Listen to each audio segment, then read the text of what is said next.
Hi guys, my name is Rudy Lipovitz, and I am here today to talk to you about video game addiction.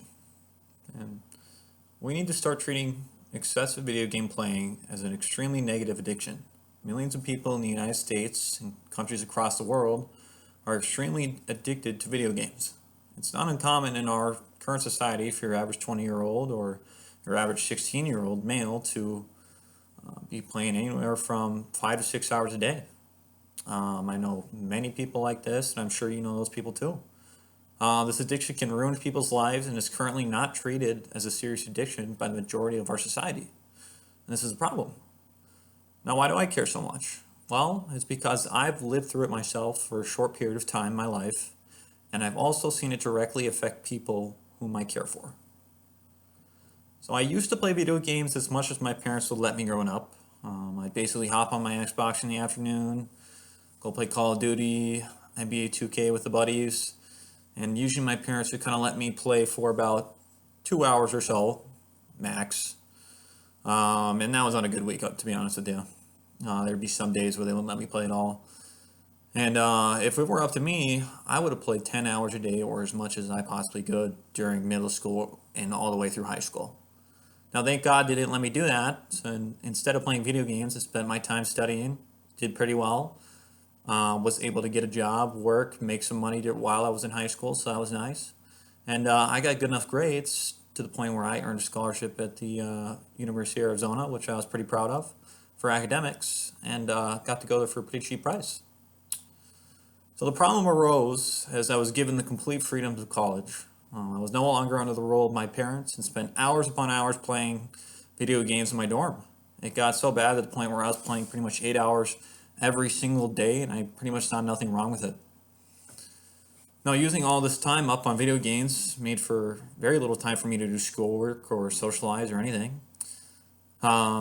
This addiction started to have a major impact on my grades, and I plummeted all the way down to 2.0 just because I'd never had time to study.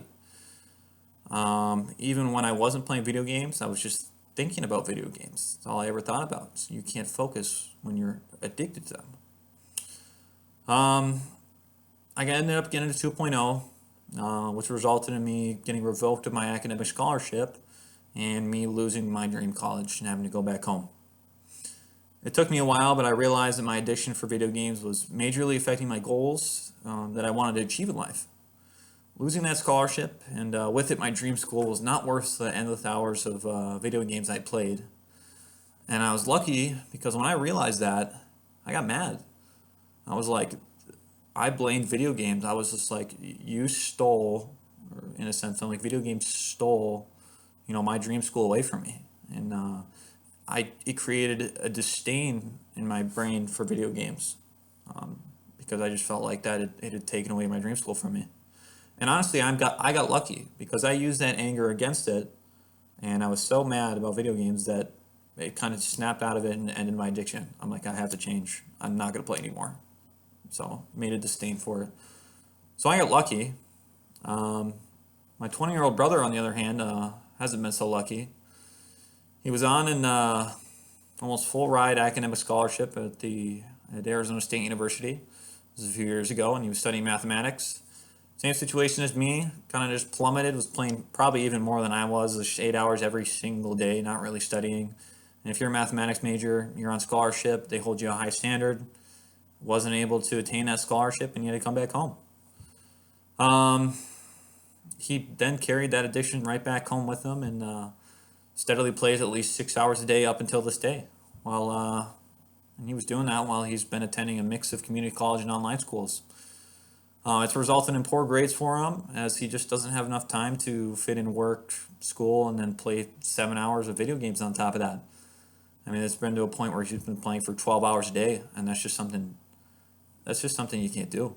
It just takes up so much time. And this is an addiction. It affects millions of Americans, and we just really need to start treating it as one. Thank you.